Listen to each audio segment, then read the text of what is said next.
So let's take you straight to the Burma camp where the meeting of ECOWAS Military Chiefs is happening. Blessed Soga is there for us. Let's take you there now to get updates. Watching us on the Joy News channel, and what you see now on your screens is the Guard of Honor, which is stationed here right in front of the Burma Hall. Burma Hall is serving as that base for the West African sub-regional body, ECOWAS, which is today holding its meeting. And the meeting simply is to explore the options of the when it comes to the activation of a standby force for the sub-regional body. The background to this, for those of you who are watching us and connecting maybe for the very first time, is that just at the till end of last month, we saw that the Presidential Guard in Niger announced a coup d'etat, which effectively means that President Mohamed Bazoum will no longer be considered as president for the Republic of Niger. And that's because the Presidential Guard staged a coup, deposed him, and that activated, of course, a number of reactions from the sub-regional body ECOWAS. Now, ECOWAS, from its initial point, decided to engage the military team in Niger just to ensure that there's a smooth handover of power and the reinstatement of President Mohamed Bazoum.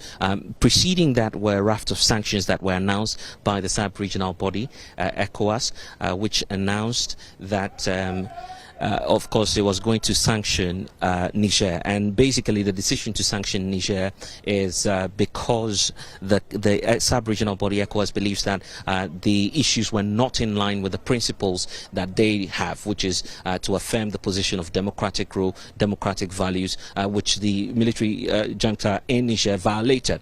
As part of the moves, General Abdul Salami Abubakar was deployed together with the Sultan of Sokoto to engage the team in the Republic of Niger. That was part of the initial plan. But ECOWAS further reported at its meeting, which happened last week in Abuja, that all of these individuals were repelled by the military team in the Republic of Niger. And so because of that, the decision by the sub-regional body leaders is that there would no longer be the need to wait and to dilly-dally around the issues of the increasing spate of military coup d'etat, which is now becoming a norm in the sub-region.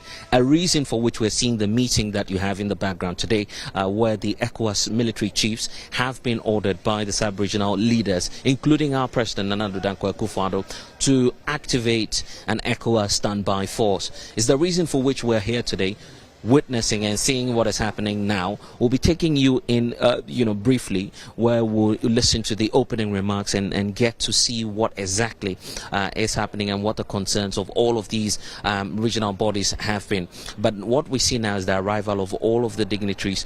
Just a while ago, we saw the Defense Minister, Dominic Niti, will also arrive here, and that means that it's setting the ball rolling for the engagements that will start. There have been a number of issues. First of all, starting with the contribution of troops. Even here in Ghana, we're bringing to you that exclusive interaction between the Defense Minister and the Foreign Affairs, as well as the Defense and Interior Committee, where there's even debate about whether or not President Akufo-Addo has the constitutional remit in the first place to deploy or to contribute troops to this ECOWAS standby force. So it's the reason for which this meeting is also being held, to explore what the options are for the sub-regional body, what the mechanism will be in terms of the deployment of the standby force, and beyond that as well, the operational challenges, logistical issues that needs to be addressed. This meeting should have happened as of last weekend, but for various reasons it did not happen. Some are pointing to logistical issues, some are also pointing to diplomatic matters that affected the meeting that is being held today. But it's now confirmed that we have, other compatriots from other West African countries coming down here to Accra to be a part of this crucial meeting. Now, after today's meeting, it is unclear if the military chiefs will affirm the position of the leaders. But be it as it may, and knowing that all of these chiefs command a lot of respect and control their armed forces, they would have to obey the command if that green light is given. So that is why we're here, and and waiting for what the deliberations will be about, what the outcome will be, and what the marching orders will be. We'll be taking you into the hall because it's just right to our side here where the real events are happening for the day. But what you see now is the Guard of Honor, which will be marched off very shortly, marking the end of the first phase and moving us into the second phase of the event, which has got to do with the deliberations itself. We'll be bringing you up to speed with all that's happening here, all that you need to know about the meeting itself, and we'll be interacting with some of the security experts who would also be giving us a sense of what to point out, what to know, and some of the factors to be aware of. There has been, for instance, the concern about the capacity of the sub-regional body itself, the numbers to deploy.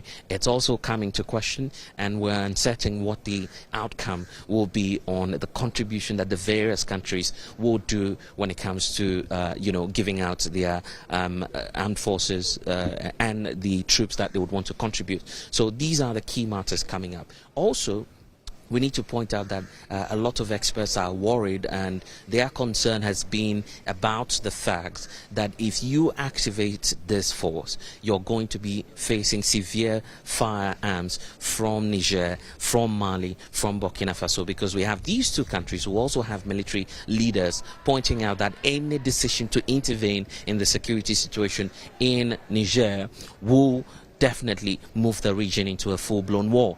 Is the military ready for that? It's what will be explored here in the meeting. So we're just waiting for the initial comments to be made, initial interactions that will happen between the military chiefs, our defense minister, and other leading members of the security forces who are present here at Burma camp, hosting the committee of chiefs of experts for the sub-regional body, the Economic Community of West African States. So that's what we're bringing to you live here on the Joy News channel. For those of you joining us, you can also just stay with us. Even if you can't stay on the television, just grab a phone. We're live on Facebook as well, and all of our traditional and social media platforms, so you can follow and get up to date with what's happening, because this has got to do, first of all, with the welfare of the West Africa sub-region and the threats being posed to democratically elected governments and stable democracies such as the Republic of Ghana. So that's why we're here, bringing you the very best that you can get. I also need to point out that present here we have the ambassador, or the representative of the sub-regional body, Ambassador Babagana Wakil, who just walked in a couple of hours ago, representing the sub-regional body, ECOWAS itself, and that's where the engagements, of course, will be reported from, because ECOWAS would have to report back to the heads of states on the operational challenges, some of the teething problems and recommendations that will be coming from this military chiefs. And so that's why we're stationed here, bringing you the very best. There's also the concern about our nationals who are in the Republic of Niger. Why is that important? That is important because we know that there are Ghanaians living in Niger, there are Nigerians living in Niger, in fact more of them living in Niger. We have other nationals as well living in Niger. What will be the decision of the government of Ghana on that in terms of repatriation?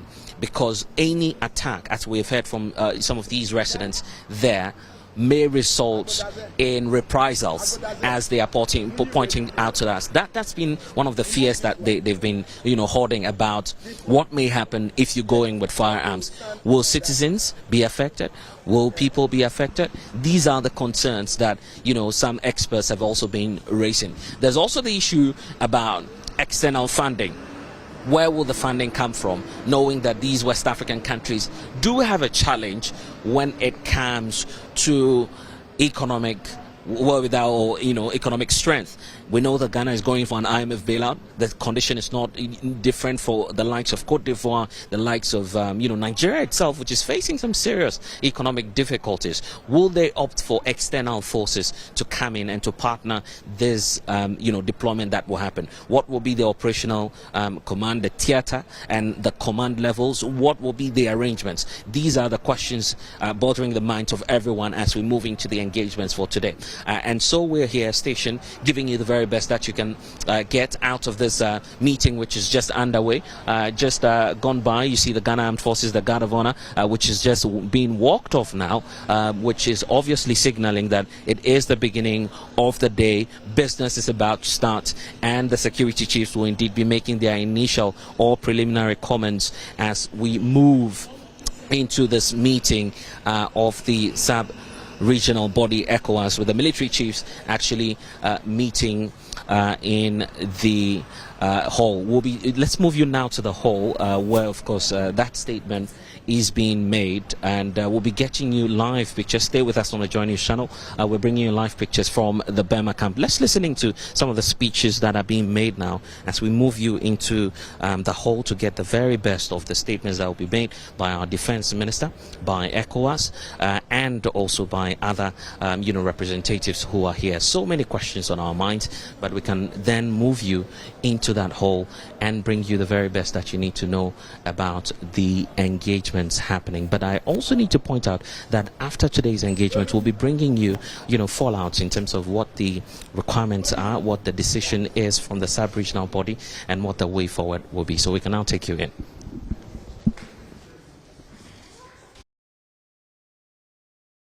Blessed Soga coming to us from the Burma camp, where the military chiefs of the various West African countries are meeting to decide on the plan to enter Niger, to intervene there. But as ECOWAS has made us aware, that doesn't mean all other options are not on the table. They said all the other options, including mediation, are still on the table.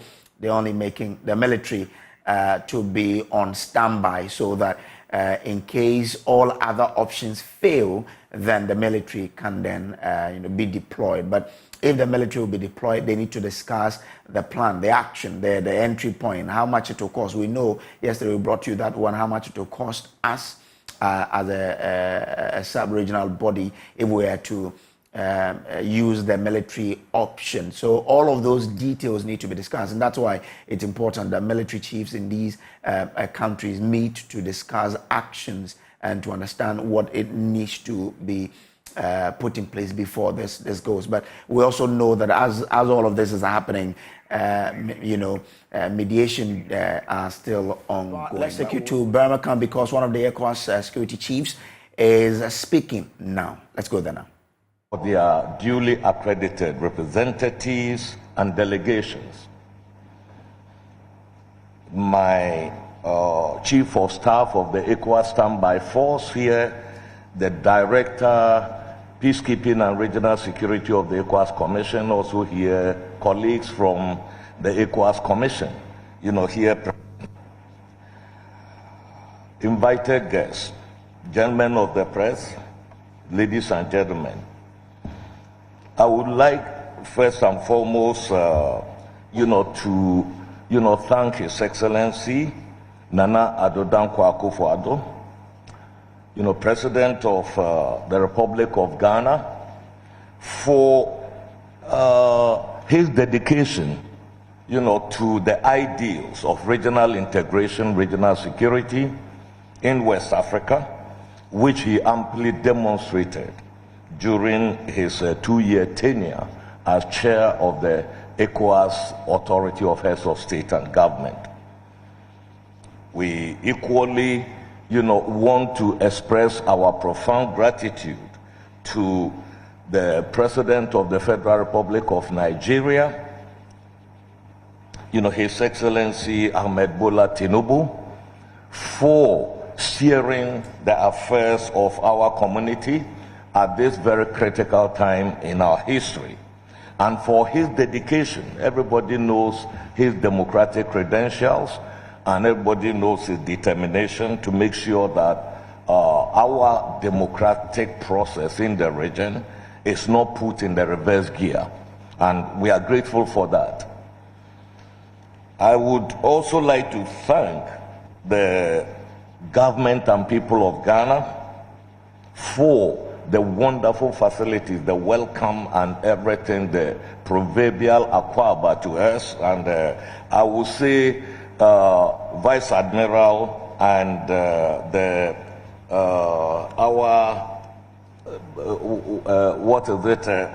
officers, commanders and others, men and women of the Ghana Armed Forces, to thank you for accepting to host us in these beautiful facilities, and to facilitate the work of the Committee of the ECOWAS Chiefs of Defense Staff. I say Ayiko to you. Excellencies, ladies and gentlemen, this is the second time in the space of about 2 weeks that the Committee of Chiefs of Defense Staff of ECOWAS are meeting. The first was from the 2nd to the 4th of August to start a planning exercise for the potential deployment of the ECOWAS standby force to restore democracy, to restore constitutional order in the sister republic of Niger, should all other means fail, including diplomacy and, also, of course, the sanctions that have been imposed on the country.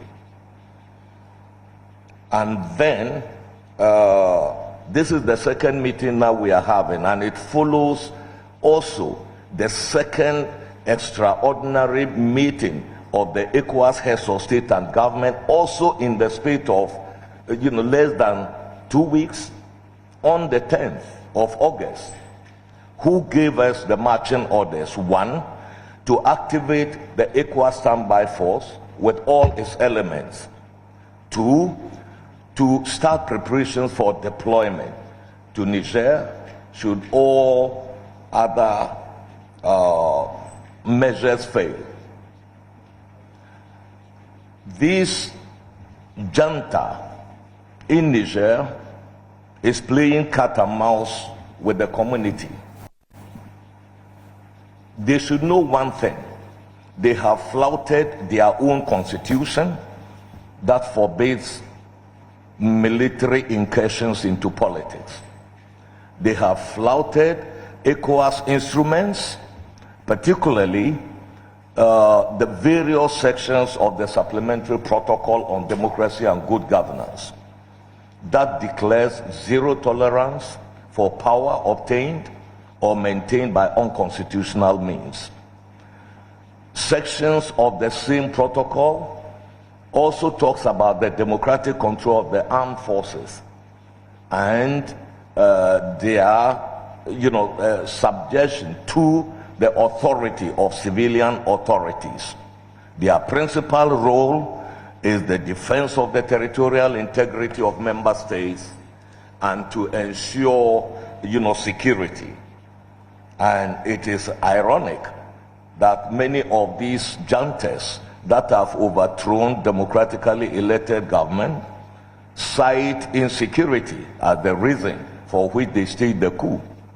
So if it is insecurity, who should bear the lion's share of the blame? Is it the civilian authorities or those who are supposed to fight the terrorists and other armed groups that are marauding, in our sub-region? That is the irony of it.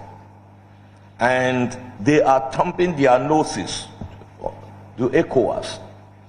The President Bola Tinubu deployed a very high-level delegation. All right, so let's take you back to the Burma camp where Ghana's Defense Minister Dominic Nitiwol is addressing the gathering now. Meeting of the ECOWAS Committee of Chiefs of Defense Staff to speak to you on a very important matter such as this. My dear generals, officers, our nation, our various nations, that is our sub-region ECOWAS, again is facing crisis that we thought over the last 15 years had disappeared. When all 50 members of the ECOWAS countries had chosen the path of democracy and had civilian governments, ECOWAS became the toast of the international community and the investor world. Remember that in Africa, our region in the past had been developed by coup d'etats and military takeovers, whilst other regions did not have same. The southern and eastern countries had relatively been very peaceful, and whilst we were creating issues for ourselves, they were busily, ladies and gentlemen, attracting investments. The result is that our people were there for the West. But today, our nations within West Africa are sliding again into the era that we thought would never come.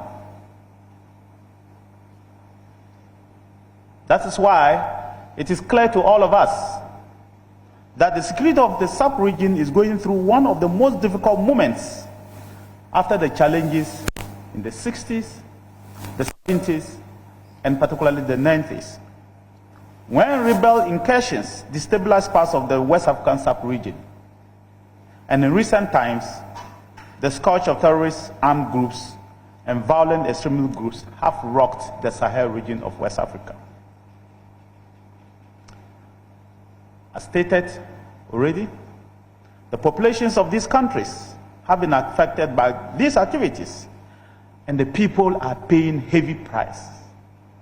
Loss of human lives, deterioration of critical infrastructure, school dropouts are abandoned, lingering humanitarian crisis, and states are gradually losing large tracts of their territory to these unfortunate incidents.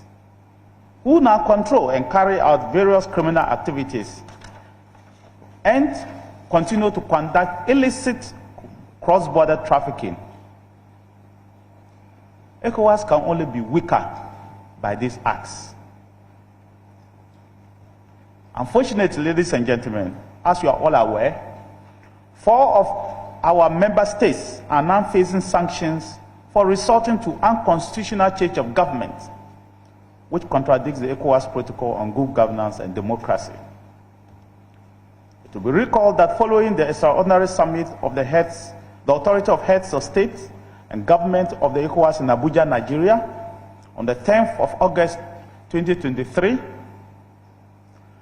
convened sequel to the recent illegal detention of President Mohamed Bazoum by members of the Presidential Guard in the Republic of Niger, on July 26, 2023, ECOWAS deployed all diplomatic efforts to resolve the crisis. But as already stated, the head of the military junta in Niger remained defiant after the expiration of the one-week ultimatum given for the restoration of constitutional order in Niger. Ladies and gentlemen, during the last ordinary meeting of the ECOWAS heads of state and government on the political situation in Niger, which was held on the 10th of August in Abuja, our heads of state and government directed the Committee of Chiefs of Defense Staff to immediately activate the ECOWAS standby force with all its elements for the deployment to restore constitutional order in the Republic of Niger.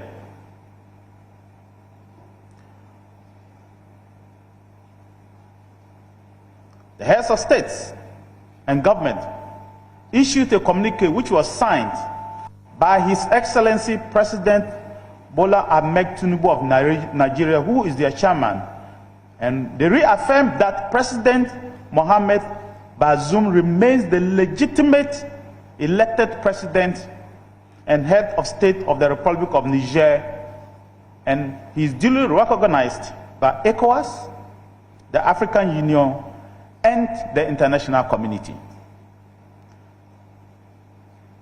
My dear generals, permit me to make a quote from the communique for the sake of our meeting and for the very reason why you are here. Article 3 of the communique states that the authority of the heads of state and the government hereby direct the Committee of Chiefs of Defense Staff to activate the ECOWAS standby force with all its elements The authority of heads of state and government hereby order the deployment of ECOWAS staff by force to restore constitutional order in the Republic of Niger. Diplomatic and other channels shall remain open for the restoration of constitutional order through peaceful means. All member states, and let me repeat, all member states, the President of the ECOWAS Commission, and the heads of all institutions of the community shall take necessary measures to ensure the full implementation of this decision. All member states shall take the necessary orders to ensure the full implementation of this decision. ECOWAS calls on UMOA and all other regional bodies to implement the decision. ECOWAS calls on the African Union to endorse all the decisions taken by ECOWAS on the situation in Niger. Further call on all partner countries and institutions, including the United Nations, to support ECOWAS in its efforts to ensure a quick restoration of constitutional order in conformity with normative instruments.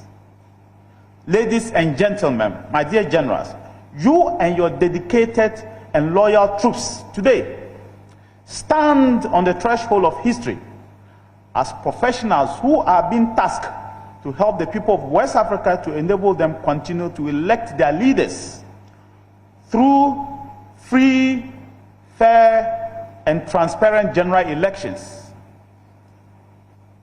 I am of the firm belief that you, who form part of the most experienced soldiers within our sub-region, will put in place a strategic plan that will boost the confidence of our people and restore hope within our various countries.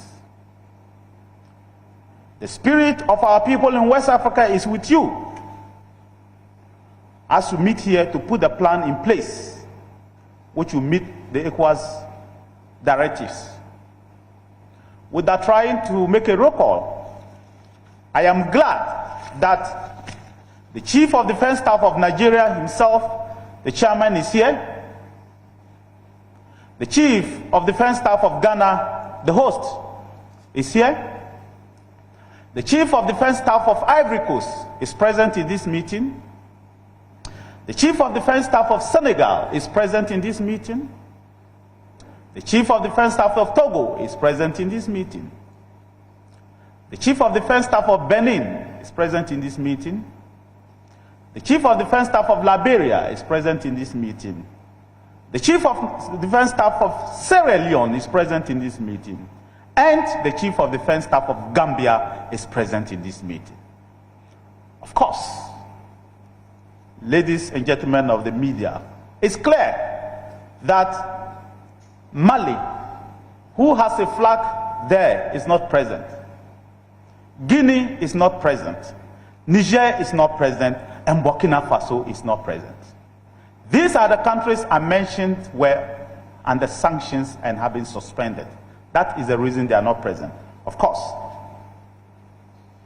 our brothers from Guinea-Bissau and Cape Verde have genuine excuses why they are not there. They are not here. Your presence alone sounds and gives me a powerful message to the world. You are united in carrying out the directives of the heads of state and governments of ECOWAS, and that after today and tomorrow's meeting, you will put in place a plan to ensure that the standby is activated and that democracy will be restored in Niger. If presidential guards in Guinea and Niger, I will use the word, take hostage their president, nobody, and let me repeat, nobody in West Africa is safe.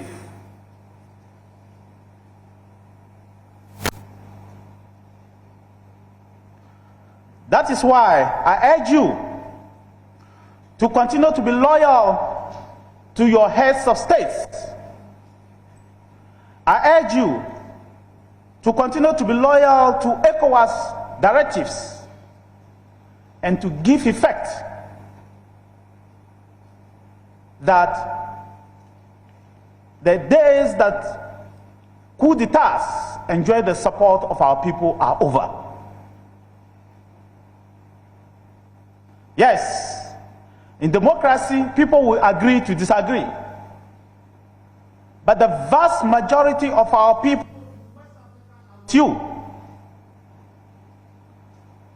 the vast majority of our people in West Africa do not want to be under the difficulties that we are facing today.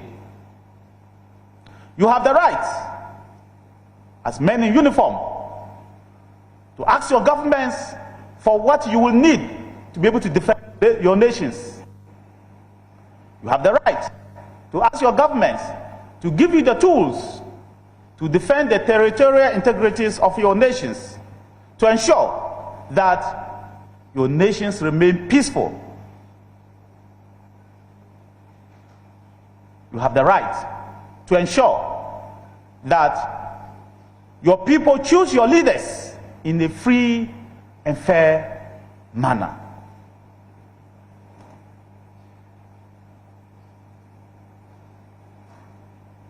But the world will disagree. ECOWAS will disagree. The people of ECOWAS will disagree. When you choose, or people under you choose, to take hostage the people that your constitution gives power to. Otherwise, all of us, including you, will not be safe.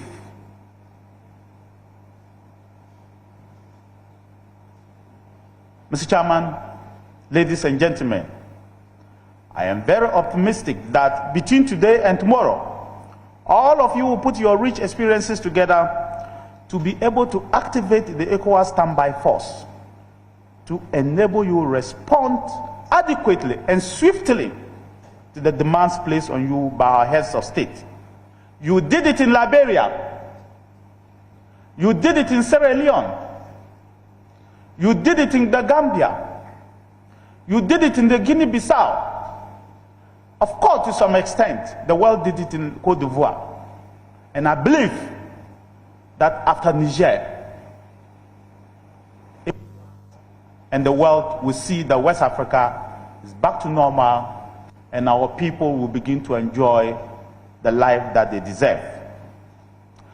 I wish you the best of luck in your 2-day deliberation. It will not be easy. Nobody wants to go for a conflict. In fact, nobody wants, no soldier, no CDS, no president wants to see a soldier die under him. But when soldiers swear to defend their countries with their lives, they take that oath seriously. And when the authorities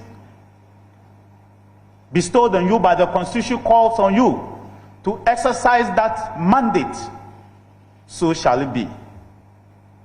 Enjoy your short stay in Ghana, as you'll be needed back in your countries. And I say, Akwaba, Ayiko, and may God be our guide. Thank you very much.